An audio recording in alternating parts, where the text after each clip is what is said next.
네, 오늘 10월달 성찬 예배로 하나님 앞에 올리고 있습니다. 예수께서 우리에게 주신 이 은혜의 시간에 또 우리가 마태복음을 통하여서 지금 예수님의 그 마지막 일주일이죠. 예루살렘 성전에서 있었던 일주일에 예수님의 행적을 쫓아가면서 또 예수님께서 주신 은혜를 우리가 함께 나누고 있습니다. 오늘 이 말씀이 나누어지고 있는 날은 수요일입니다. 예수님께서 수요일날 성전에 계시죠. 그리고 다음 날 잡히시고 죽으시고 이제 부활하시는 그런 일들이 있어지기 직전 전날에 있었던 그런 일들인데, 어떻게 보면 마지막 가르침이시고 또 그 가르침은 오늘 이스라엘 백성들이 예수님께 대해 가졌었던 태도를 극명하게 보여주고 있는 거고, 그것은 오늘날 세상에 예수님께 대한 또 믿음에 대한 태도를 말하고 있거든요. 세상의 사람들이 어떤 생각들을 가지고 있는지를 보여주고 있고, 왜 세상이 심판을 받아야 되는지에 대한 이야기를 하고 있는 거예요. 오늘 우리가 나누는 말씀 직전에 세 가지 비유가 있었잖아요. 포도원의 농부 비유가 있었고, 모퉁이 돌 비유가 있었고, 그 다음에 왕이 준비한 혼인잔치 비유가 있었죠. 이 세 가지 비유를 통해서 예수님은 세상이 심판을 받을 수밖에 없는 이유를 설명을 하고 있어요. 세 번의 비유는 완전한 숫자잖아요. 그것은 세상을 절대적으로 심판할 수밖에 없고, 세상이 왜 심판을 받을 수밖에 없는지, 세상의 영적인 상태가 어떤 것인지, 그래서 그것을 표현할 때 악하다라고 했단 말이에요. 악한 거예요. 뭔가 좀 인간적이고 뭔가 여지가 있는 그런 수준이 아니라, 심판 외에는 다른 방법으로 문제를 해결할 수 없는 그런 세상의 상태, 영적인 상태를 보여주고 있는 거죠. 소장농의 이야기를 통해서 그들이 수많은 종들을 다 죽이고 아들까지 죽이는 장면이며, 모퉁이 돌이죠. 버려진 돌 이야기며, 혼인잔치 그 초청장을 받았지만 다 거부를 하게 되어지잖아요. 이런 이 모든 내용들은 곧 예수 그리스도께서 왜 죽으시지 아니하시면, 왜 십자가에서 죽으시지 아니하면, 우리는 왜 예수님께서 십자가에서 죽으시는 그 참담한 참혹한 일들이 이루어져야 되는가, 이 방법이 아니면은 아니 되어지는가라는 생각을 하기가 쉽거든요. 근데 그 방법 밖에는 없는 거예요. 그 방법 밖에는, 그러니까 하나님이 우리를 위해서 대신하여서 속죄를 행하시고 구속을 행하시는 방법 외에는 사람에게는, 세상에는 어떤 가능성이나 기대나 여유가 없는 거라는 것을 이 비유를 통해서 말씀해 주고 있는 거죠. 그리고 또 오늘 말씀을 통해서도 우리가 알 수 있는 것이, 오늘 말씀과 더불어서 또 세 가지 예수 그리스도를 대적하는 논쟁이 이루어지거든요. 그것도 세 가지예요. 그러니까 심판을 받을 이유도 세 가지 비유가 등장하게 되어지고, 그것에 대하여서 이제 사람들이 예수를 죽일 그런 이제 그 명분을 찾기 위해서 예수님을 계속해서 시험을 한다라는 거예요. 예수님을 고발하거나 예수님을 십자가에 못 박아 죽게 하거나 할 이유들을 발견하게 되어지는데, 여러분 이 상황 자체가 또 무엇을 말해주고 있어요? 사람 자체가, 세상 자체가 심판을 받지 않아 영적 상태 가운데 있을 뿐만 아니라, 또 우리를 위하여, 우리를 구원하시기 위하여 오신 예수 그리스도께 대하여서도 세상은 뭐하고 있다? 대적하고 있다라는 거예요. 받아들이고 인정하고 들으려고 하는 것이 아니라 어떻게 하면 죽이려고 하고 있다는 거예요. 예수님이 행하신 일들을 생각할 때, 예수님의 그 3년의 공생애를 통해서 봤을 때, 그리고 오늘 이들이 물론 아첨하면서 얘기를 하고 있지만 16절 말씀 우리 다 같이 한번 읽어볼까요? 시작. 자기 제자들은 헤롯 당원들과 함께 예수께 보내어 말하되, 선생님이여 우리가 아노니 당신은 참되시고 진리로 하나님의 도를 가르치시며 아무도 거르끼는 일이 없으시니 이런 사람을 외모로 보지 아니하심이니이다. 물론 아첨하는 말이지만 실제로 예수 그리스도는 그런 분이셨잖아요. 그런 분을 죽여야 할 이유가 없어요. 그런 분에게 뭔가 불의하거나 그분을 십자가에 못 박거나 또 로마에 넘겨서 로마에 의하여서 예수 그리스도를 죽일 음모를 꾸밀 만한 일을 예수께서 하신 적이 없거든요. 여러분 예수님이 세상에 오신 것이 예수님이 세상에서 죽으셔야 할 이유는 아니잖아요. 그런데도 불구하고 오늘 인류는, 세상은 예수 그리스도를 죽였단 말이에요. 그것이 계속해서 되어지는 또 다른 심판의 메시지고 심판의 이유인 거죠. 여러분, 우리가 이 본문을 읽을 때 계속해서 확인하고 있는 것은 무엇이냐면 심판의 명분이에요. 우리가 심판받을 수밖에 없는, 하나님이 왜 세상을 심판하셔야 되는가라는 이유를 계속해서 발견하고 있고 확인하고 있고, 거기서 우리가 자유하지 못하는 것을 보게 되어집니다. 심지어는요, 오늘 어떤 일이 벌어지고 있느냐면, 내용인지 여러분들이 너무나도 잘 알고 있잖아요. 우리가 너무나도 잘 알고 있는 것처럼 세금에 관한 문제를 얘기를 할 때에 그 달란트를 가지고 오라고 했는데, 그 달란트에 가이사라의 형상이 있단 말이에요. 그리고 뒤에는 그 가이사라의 어머니 리비아가 형상이 있는데, 만왕의 만국민의 제사장이라는 그런 글귀가 이렇게 쓰여져 있단 말이에요. 그래서 그것을 가지고서 예수님이 이들에게 대답을 하시잖아요. 너희가 세금을 바치려고 하는데 그 바치는 세금 동전을 가지고 와라. 은전인데 그것을 가져와라. 거기에 누구의 그림이 있느냐? 가이사의 그림이 있습니다. 그랬더니 가이사의 것은 가이사에게, 하나님의 것은 하나님 앞에 드리라. 너무나도 잘하는 말씀이죠. 우리 한번 해볼까요? 가이사의 것은 가이사에게, 하나님의 것은 하나님에게 바치라. 굉장히 유명한 말씀이고 세상의 사람들도 잘 아는 말씀인데, 이 말씀이 어떤 의미를 가지고 있느냐라는 거죠.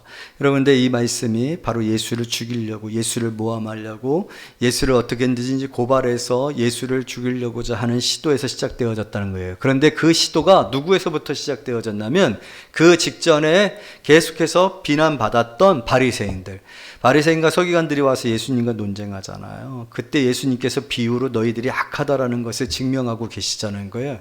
그러니까 바리새인들이 화가 난 거예요. 화가 난 이 바리새인들이 이제 예수를 죽이고자 결심을 했어요.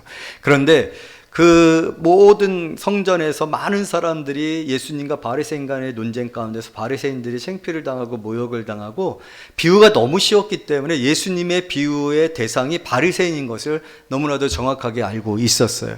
그러다 보니까 이 바리새인들이 직접적으로 나서서 다시 예수님의 모함하거나 예수님을 어떻게 넘어뜨리려고 할 수 있는 그런 상황이 되어지지 못하니까, 이 바리새인들이 무슨 꾀를 내어지냐면 헤롯 땅을 부릅니다. 헤롯 땅을 매수합니다. 여러분, 헤롯 땅, 이 이름 자체 헤롯이라는 이름이 들어갔으니까 우리가 이 헤롯 땅의 정체성을 알 수 있겠죠. 헤롯 땅은 어떤 당이겠어요?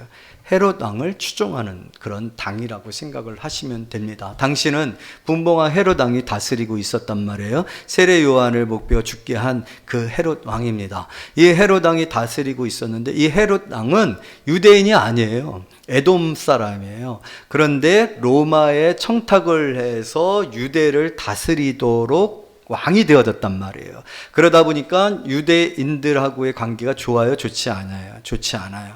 그런데 계속해서 이 헤롯은 자기의 정치적인 그런 안정을 취하기 위해서는 로마에 아부를 해야 된단 말이에요. 친로마 정책을 펴야 한단 말이에요. 그래서 친로마 정책을 통하여서 나라를 다스리고 그것에 합류했었던 사람들이 바로 헤롯 땅이거든요. 그런데 바리새인들은 반대했어요. 바리새인들은 순수하게 유대주의적이고 율법주의자들이었기 때문에 로마에 대해서 반로마 정책을 폈었던 그런 무리였단 말이에요. 그런데 오늘 신기한 일이 벌어졌어요. 이 바리새인들이 반로마적인 정치 성향을 가지고 있었던 이 유대인 바리새인들이 친로마적인 정치 성향을 가지고 있었던 헤롯 땅과 결탁하여서 누구를 모함하고 있어요? 예수 그리스도를 모함하는 일에 마음을 같이 하고 있는 것을 볼 수가 있어요. 여기 이것 자체가 오늘 뭘 말하고 있습니까? 세상에 그렇게 서로 싸우고 대적이고 서로 갈등을 일으켰었던 그 무리들이 예수를 죽이는 일에 관해서는, 예수를 모함하는 일에 관해서는 뭐가 되고 있어요? 하나가 되고 있다는 거예요. 그것이 오늘 이 세상이 또한 예수 그리스도께 대하여서, 하나님의 나라에 대해서, 하나님께 대하여서 가진 태도라는 것을 알 수가 있어요. 어느 편도 하나님 편이 없어요. 어느 편도 하나님 나라적이지 않다라는 사실을 우리는 알 수가 있는 거죠. 그래서 오늘 그들로 인하여서 지금 세금에 관한 문제를 얘기를 하고 있는 거거든요. 이것을 통해서 우리의 인생에 있어서 또 우리가 세상을 살아가는 데 있어서 우리가 어떤 가치관을 가져야 되는지를 깨닫는 그런 귀한 시간이 되어지기를 원합니다. 여러분, 어떤 배경이 있게 되어지냐면요. 여러분, 세금 문제를 얘기를 할 때 좀 전에 얘기했었던 헤롯 왕은요. 또 헤롯 왕은요. 친로마적이었기 때문에 세금 정책에 굉장히 적극적이었단 말이에요. 적극적이었어요. 왜냐하면 세금을 많이 걷어내야 로마로부터 칭찬을 받고 로마의 어떤 정치적인 그런 안정을 확보받을 수 있었기 때문에 그래요. 그래서 이 당시 지금 얘기하고 있는 이 데나리오는요, 사실은 인구세입니다. 우리가 주민세가 있잖아요. 대한민국 사람들이면 모두가 다 한 사람당 다 내야 할 세금이 있잖아요. 그와 마찬가지로 지금 이 한 데나리오는 그 일꾼 한 사람, 그다음 로마군인 한 사람의 한 달치 싹시인데 그것을 매년 로마에 내도록 되어 있는 거예요. 그런데 이 일에 관해서 유대인들은 거부를 했어요. 왜 거부를 했냐면 유대인들은 율법주의적이었기 때문에 하나님이 주신 것을 하나님 외에 다른 대상이나 다른 것에게 드리는 것을 불신앙으로 생각을 했단 말이에요. 그래서 세금에 관해서 굉장히 저항이 심했어요. 로마의 세에 관해서 저항이 심했단 말이에요. 그래서 오늘 이 세금 문제를 들고 온 이유는 뭐냐면 이거로 예수님을 걸려고 했던 거예요. 세금을 내야 합니까? 내지 말아야 합니까? 누구에게 내야 합니까? 자, 우리 17절 말씀 다 같이 읽어보도록 하겠어요. 시작. 그러면 당신의 생각에는 어떠한지 우리에게 이르소서. 가이사에게 세금을 바치는 것이 옳으니까 옳지 아니하니까. 여기서 만약에 옳다라고 하면 어떤 게 되어지는 거예요? 그러면 유대인들의 저항을 받게 되는 거예요. 여러분도 알다시피 세리에 대하여서 유대인들이 얼마나 부정적인 생각을 가지고 있었는지, 그리고 세리에 관하여서 그들을 거의 창녀나 그다음 문둥병자나 이런 사회적으로 가장 약한 자, 소외되어진 자, 가장 이렇게 취급받지 못할 사람으로 대했었던 것은 그만큼이나 세금, 왜냐하면 그들은 선민 사상이 있었기 때문에 하나님께 받은 것이다라는 거예요. 하나님께 드려야 된다는 거예요. 그것을 로마에 바친다? 그들의 신앙에서는 불신앙이었기 때문에, 그리고 그 일에 앞장서는 이 세리들, 그들은 매국노였던 거예요. 그들은 하나님께 대하여서 대적하는 사단의 무리다 이렇게 생각을 했었던 거예요. 그런데 오늘 이 세금의 문제에 관해서 만약에 여러분 예수님께서 세금을 내야 한다 그렇게 얘기를 하면 어떤 일이 벌어질까요? 예수님은 매국노가 되는 거예요. 그런데 또 반대로 세금을 내지 말아야 된다 그러면 어떻게 되어지는 거예요? 그럼 헤롯 왕이 신나죠. 바로 로마에 고발을 하는 거죠. 왜? 세금을 내지 아니하니까. 세금을 내지 아니하는 자를 그대로 두면 돼요, 안 돼요? 그것이 유대인들에게 영향을 미쳐서 유대인 사람들이 반란을 일으키게 되어진 문제가 되니까, 그러니까 이 문제는 세금을 내야 합니까? 가이사에게 내야 합니까? 내지 말아야 합니까? 라는 이 문제는 지금 예수님을 시험하는 문제예요. 예수님을 넘어뜨리고자 하는 문제예요. 그런데 오늘 이 문제에 관해서 예수님이 이 세금에 관한 굉장히 본질적인 내용들을 우리에게 말씀해 주시고 있고, 그것은 저와 여러분들이 깨닫고 이 세상에서 살아가야 할 그런 영적인 원리가 되어진다는 거예요. 그래서 오늘 제목이 뭐예요? 우리 한번 읽어볼까요? 시작. 누구의 것이냐? 이 질문에 관해서 우리가 흔들리지 말아야 되는데, 우리가 세상에서 살아가면서 세상에서 살아가는 어떤 법이 있고, 세상에도 우리가 내야 할 세금이 있고, 세상에 시스템이 있는데, 그러한 것들에 관해서 우리가 어떠한 태도들을 가져야 되는가? 어떤 이들은요, 이들의 유대인적인 생각들 때문에 세금을 내지 말아야 된다. 교회는 세금을 내면 안 된다 라고 얘기하는 사람들도 있어요, 극단적으로. 그러나 또 어떤 이들은요, 다 내야 된다라고 얘기하는 사람들이 있어요. 그러나 다 내야 하느냐, 다 내지 말아야 하느냐, 우리가 세상에서 어떻게 살아가야 하느냐, 이 문제의 가장 핵심과 본질은 무엇이냐면요, 누구의 것이냐라는 것에 대한 질문을 우리가 분명히 알고 있어야 되네. 그 대답을 알고 있어야 된다. 그래서 예수님께서 그 대답을 지금 해주시고 계시는데, 항상 우리가 잘 이해를 못하니까 잘 이해를 할 수 있도록 예수님이 설명하고 계시는 것을 볼 수 있죠. 한번 세금을 내는 돈을 가져와 봐라 했더니 그들이 데나리온을 가지고 옵니다. 아까도 말씀드렸지만 데나리온의 앞면에는 무슨 그림이 있다고요? 가이사의 형상이 있어요. 가이사의 형상이. 그리고 뒷면에는 누구의 그림이 있다고요? 가이사의 어머니 리비아의 형상이 있는데 거기에는 그가 대제사장이다 라는 글귀가 써 있단 말이에요. 그래서 예수님은 이걸 가지고서 보여주시는 거예요. 자, 누구의 그림이 그려져 있느냐? 가이사의 그림이 그려져 있습니다. 그러면 가이사에게 것은 가이사에게 바쳐라. 여러분, 여기에 담겨진 메시지가 무엇이냐라는 거죠. 가이사의 것은 가이사에게 바쳐라. 여러분, 가이사의 것입니까? 가이사의 그림이 그려져 있으니까 가이사의 것이죠. 그리고 로마가 통치하고 있고 로마는 그 통치를 통하여서 세금을 통하여 나라를 운영해 가고 있고 그것이 통치 기반이 되어지고 있단 말이에요. 그래서 세금을 걷는 일에 군사력을 동원하고 세금을 통해서 모든 일들을 한단 말이에요. 그러면 이게 가이사의 것이냐? 여러분, 여기에 보게 되어지면 이것을 둘로 나누어서 설명을 하고 있는 것 같이. 그래서 가이사의 것은 가이사, 세상 일은 세상 일, 하나님의 것은 하나님의 것, 영적인 것은 영적인 것, 이렇게 나누어서 설명을 하는 것 같아요. 그러나 실제적으로는요, 이 두 개가 다 누구의 것이에요? 하나님의 것이라는 거예요. 그러나 하나님의 것이 오늘날 이 세상에서 또 내 인생에 있어서 적용이 되어지고 또 나타나게 되어지는 방식은 하나님의 방식이에요.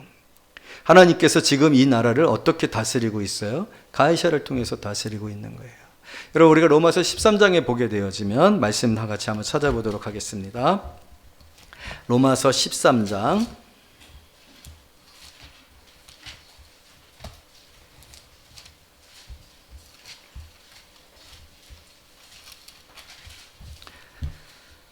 1절부터 7절까지의 말씀 읽도록 하겠습니다.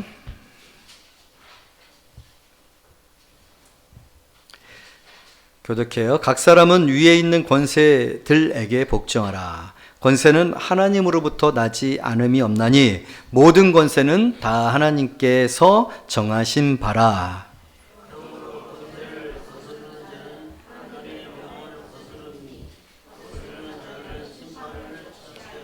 다스리는 자들은 선한 일에 대해 두려움이 되지 않고 악한 일에 대하여 되나니 내가 권세를 두려워하지 아니하려니와 선을 행하라. 그리하면 그에게 칭찬을 받으리라.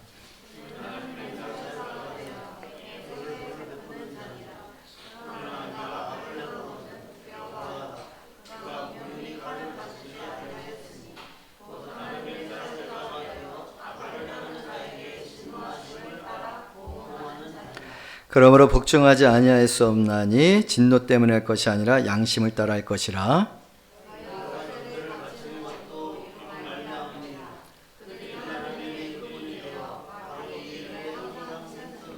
모든 자들에게 줄 것을 주되 조세를 받을 자에게 조세를 바치고 관세를 받을 자에게는 관세를 바치고 두려워할 자를 두려워하며 존경할 자를 존경하라. 아멘.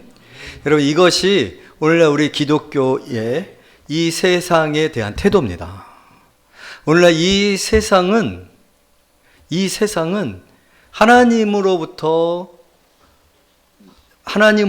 나와 하나님이 세우시고 하나님이 만드시고 하나님이 허용하셔서 다스리는 방식이에요. 그러니까 영적인 시스템의 다른 방식이에요.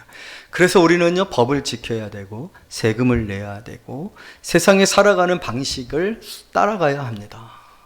세상과 떨어져 가지고 나는 하나님만 섬길 거야, 그거 아닙니다.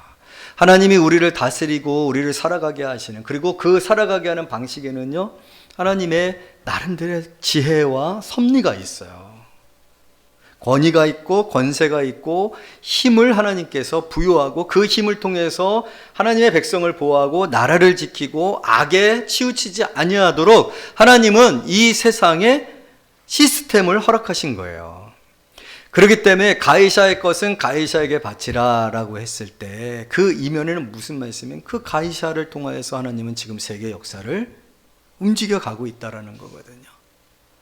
그렇기 때문에 그 가이사를 통하여서 요구되어지고 있는 세금을 바쳐라 라고 말씀을 하고 계시는 거고, 그것은 오늘날 우리가 세상을 살아가는 방식입니다. 세상을 떠나서 혼자만 따로 수도원적인 삶을 사는 것, 금욕적인 삶을 사는 것, 세상과 분리시켜서 나는 세속에 물들지 않기 위해서 세속적인 거는 안 해. 텔레비전 절대로 안 보고 영화도 절대로 안 보고 그런 차원의 문제가 아니에요. 본질적으로 여러분 그 위에 계신 이 세상 모든 만물을 다스리시고 모든 만물이 하나님께로부터 말미암은 것을 여러분 믿으십니까? 그렇기 때문에 우리는 그 시스템 안에서 사실은 여러분 많은 혜택을 보고 있잖아요. 우리가 아프면 119 전화하잖아요. 119 전화해서 급하게 119 와서 우리의 생명을 지켜주잖아요. 누가 만든 시스템이에요? 하나님이 만드신 시스템이에요. 위기 대응 방식이에요. 우리가 악한 자를 만났을 때 그 악한 자들로부터 보호를 받을 수 있도록 하나님은 곳곳에 반짝반짝반짝하게 해놓으신 거예요. 우리가 세상할 때 불편하신 것들이 있고 귀찮은 것들이 있을 수 있지만 여러분 그 모든 것 위에 계시는 하나님 누구의 것이냐? 하나님의 것인 줄로 믿습니다. 그래서 기독교는요 심지어는 다른 성경에서는 위정자를 위하여 기도하라. 그것이 너의 평안함을 위함이다. 여러분 아무리 악한 위정자라 할지라도 그 위정자들이 그래도 나라를 지켜줘요. 더 악한 사람으로부터, 악한 대적으로부터 나라를 지켜주고 그 나라에서 그래도 살아가게 하시는 거예요. 그래서 오늘 우리는요, 이 세상의 어떤 체계나 정치나 문화나 또 법이나 규칙이나 윤리나 그런 명분에 관하여서 순종하되 그것은 세상에 순종하는 것이 아니라 그것을 통해서 세상을 다스리시는 하나님께 순종하는 것이고 이 모든 것들이 하나님으로 말미암은 것을 믿으시기를 원합니다. 아멘. 그 다음에 중요한 것은 무엇이냐면요. 예수님께서 또 말씀을 하시죠. 뭐라고 말씀하세요? 하나님의 것은 하나님께 바치라. 근데 문제는요. 그 데나리온 뒷면에 있어요. 그 뒷면은 이 모든 것이 누구의 것이라고 했어요? 하나님의 것인데 자기의 것인 것으로 오해하고 착각하고 행하는 일이 있단 말이에요. 뭐예요? 자기가 대제사장이라는 거예요. 내가 신이라는 거예요. 나를 섬기라는 거예요. 그래서 로마의 이 화폐가 통용되어지는 이 화폐를 통하여 세금을 내요. 이 화폐를 통하여서 경제적 활동하는 사회생활이 이루어지는 모든 민족들은 왕을 뭐같이 여겨라? 신같이 여겨라 라는 거예요. 그 뒷면을 통해서는 말씀, 이게 네 것이냐? 여러분 예배를 받으실, 경배를 받으실 이 모든 것들의 주가 되시느니 누구십니까?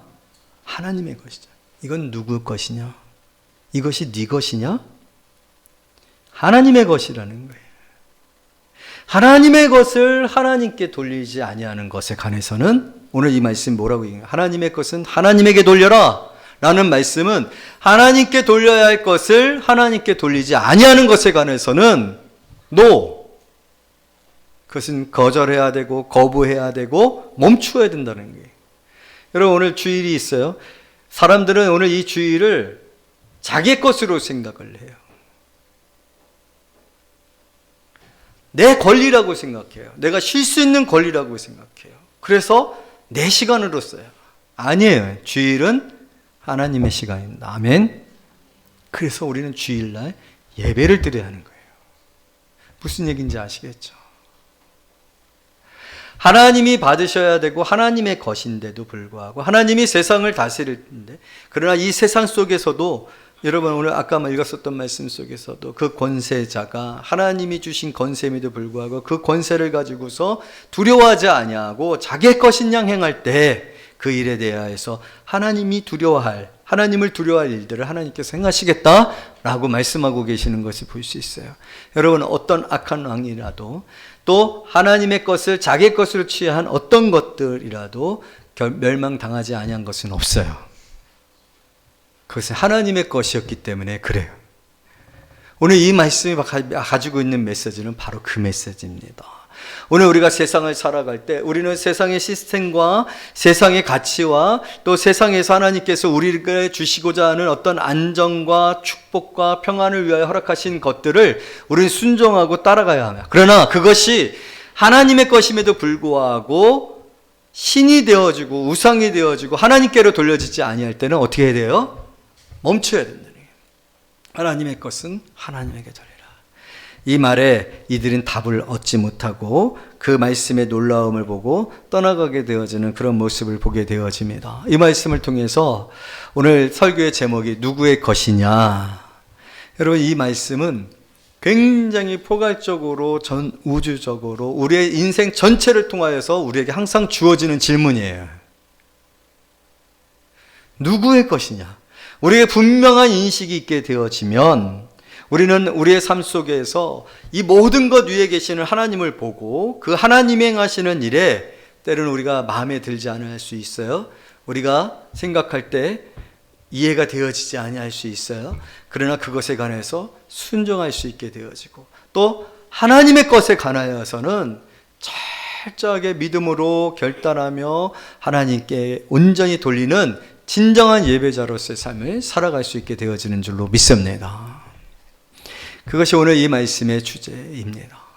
바라옵기는 한 주간 또 우리의 인생을 살아가는 일에 있어서 이 본질적인 문제에 관하여서 여러분 흔들리지 마시고 세상에서도 충성되고 인정받고 세상 속에서 하나님께서 우리에게 주신 귀한 은혜들, 그거를 신학적으로 일반 은총이라고 합니다.